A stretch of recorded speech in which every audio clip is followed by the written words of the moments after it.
Bueno, antes de iniciar esta clase, espero y deseo para todos que tengan un estupendo día.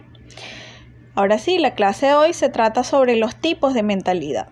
En este sentido, entraría perfecto el refrán de cada cabeza es un mundo. Y es que existen muchos tipos de mentalidad y diversas clasificaciones o taxonomías, según diferentes autores. Sin embargo, yo hoy me voy a remitir solo a los tres modelos principales, que son mentalidad mítica, mentalidad filosófico-racional, y científica. Pero antes de comenzar a describirlas y entrar en materia, quiero destacar algo importante, es que ninguna de estas mentalidades es superior a la otra. De hecho, pueden coexistir en una persona, porque las rutinas cotidianas de la vida nos llevan a desarrollar en algún porcentaje las tres mentalidades. No obstante, se puede decir que casi siempre existirá la posibilidad de que desarrollemos más un tipo con mayor amplitud que los otros dos. Por ejemplo, está el caso de aquellos niños que son buenos en muchas asignaturas, pero hay una en especial donde destacan de manera extraordinaria. Este niño que tiene un oído musical fabuloso, que aprende con facilidad los instrumentos o canta con una voz, un tono de voz espectacular. Esto quiere decir que no es que el niño sea deficiente en otras áreas, simplemente hay una en la que sobresale particularmente. También tenemos el caso de estas personas que tienen una oratoria impecable y excelente memoria para los discursos, pero les piden que hagan una carrera de obstáculos o practiquen atletismo y no tienen el mismo rendimiento que en la oratoria. Entonces, no por esta razón quiere decir que esta persona no sepa correr o no pueda correr. Lo que quiere decir es que se destaca con mayor excelencia en un área que en otra. Y esto no lo hace inferior, simplemente le hace único.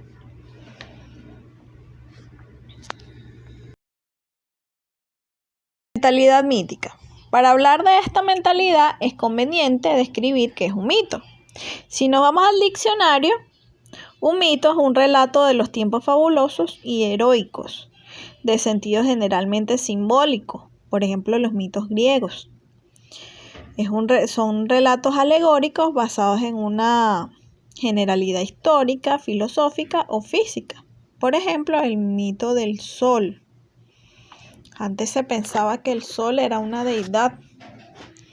Bueno, pero si nos vamos a un sentido un poco más amplio, los mitos son el primer intento para dar respuesta a las interrogantes más profundas respecto de la naturaleza, la sociedad y el ser humano. Responden a las mismas cuestiones a las que más tarde responderá la filosofía y la ciencia. A pesar de ser muy diferentes, el pensamiento mítico y el filosófico, ambos tienen algo en común. Y es que responden al intento humano de darle sentido a toda la realidad. Pero entonces, ¿qué es la mentalidad mítica? Pues es aquella basada en lo simbólico, lo intuitivo, la curiosidad y el asombro. Y posee las siguientes características.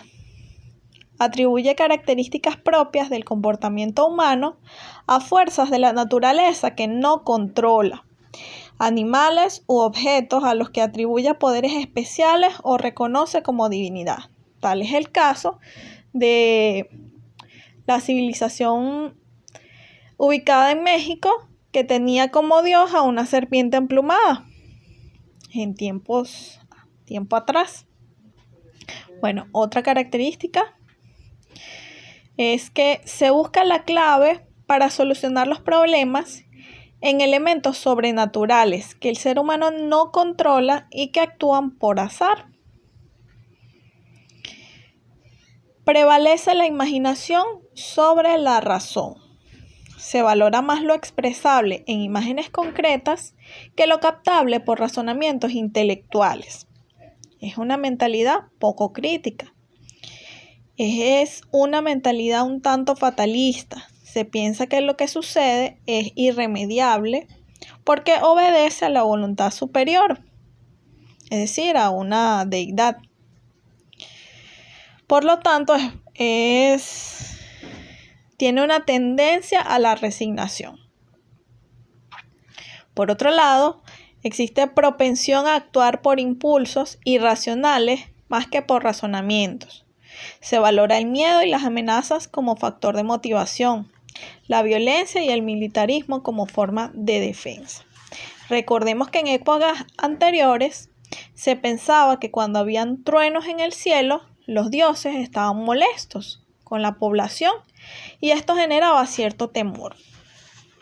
Entonces forma parte de esa mentalidad mítica. Propensión al autoritarismo, se valora más la actuación por obediencia que las actuaciones basadas en las decisiones de la conciencia. Prevalece lo colectivo frente a lo individual. Los mitos se atribuyen a un pueblo, a una cultura. Va unida a prácticas y ritos que están reservados para ciertos grupos. Se origina en el asombro o la admiración frente a la realidad. Surge en Grecia con Homero en el siglo IX a.C. y con Hesíodo en el siglo VIII a.C. Se expresa en poesías para manifestar sentimientos y emociones. Proyecta ideas y sueños. Mentalidad filosófico-racional. Esta mentalidad se caracteriza por hablar con principios o fundamentos de algún asunto. Es un intento metódico y sistemático del pensamiento que trata de construir una teoría racional de la realidad, en la que cada uno de sus aspectos tenga sentido y anexión mutua. Busca obtener y construirse una visión personal y global de la realidad que permita tener una respuesta sobre el sentido del mundo. Sus características son las siguientes. Las fuerzas de la naturaleza son tratadas como objetos impersonales, ¿ok? A diferencia de la mítica.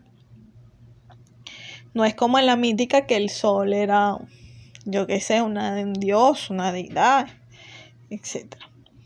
No se explica la naturaleza ni la solución de los problemas que plantea la voluntad de entidades sobrehumanas, sino por elementos propios de la naturaleza controlables. Estos elementos están sometidos a un orden de leyes estables. Por ejemplo, en los países donde hay primavera, otoño e invierno, se sabe que eso es constante en los países que tienen esas estaciones. Bueno, continuamos.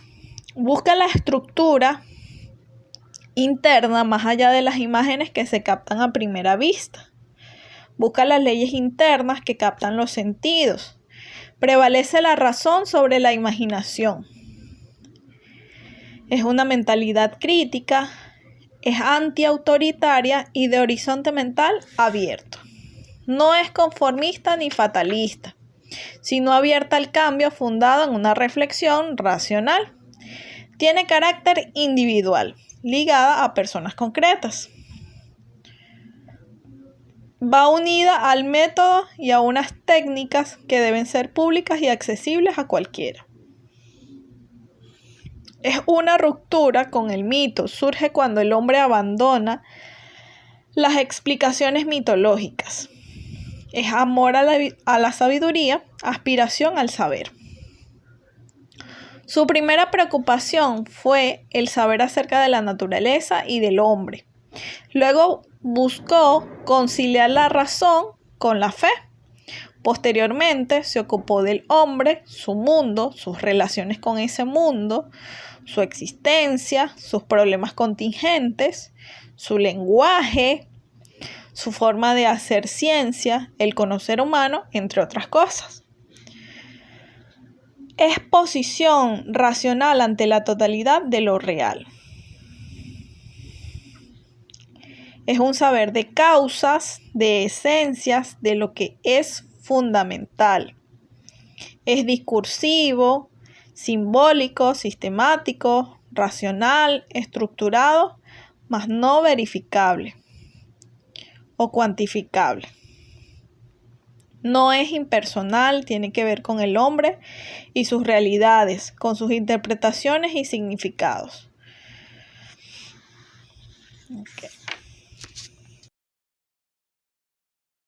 Mentalidad científica. Es un conocimiento descriptivo, explicativo y predictivo, porque intenta describir los fenómenos o sucesos que estudia explicando su funcionamiento y anticipando cómo se comportarán estos en el futuro. Sus características son las siguientes. Es clara y precisa, porque sus explicaciones deben estar exentas de toda ambigüedad. Es provisoria, porque el conocimiento probado hoy puede ser refutado mañana por un conocimiento superior. Es crítica, para cuestionar permanentemente el saber provisorio que aún no ha sido refutado. Es un saber de variables, de lo que acontece. Se centra en las variables porque son las que explican el cambio. Mide las variables y las traduce a un lenguaje. Ofrece un saber demostrable conforme a unas reglas para llegar a un consenso universal. Su meta es conocer. Se mueve solo en las categorías de verdadero y falso. El objeto de la ciencia no admite un preguntar último. En las ciencias formales, el objeto es creado convencionalmente a través de axiomas. En las ciencias naturales, el fundamento es dado sin preguntar ulterior. Es un saber especializado, no abarca la totalidad. Sus conocimientos no son definitivos, son provisionales y revisables. Proporciona un saber utilizable, describe el acontecer y confiere al hombre poder sobre la naturaleza. Conduce a la técnica y no describe por completo qué es la realidad.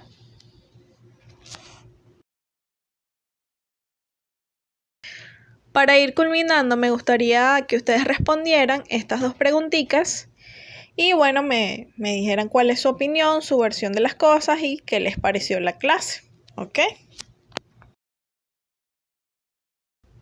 Muchísimas gracias por su atención, gracias por ver este video, por escucharme. Espero que haya sido de su agrado y que les pueda servir de algo, que es lo más importante en su aprendizaje, ¿ok? Feliz día.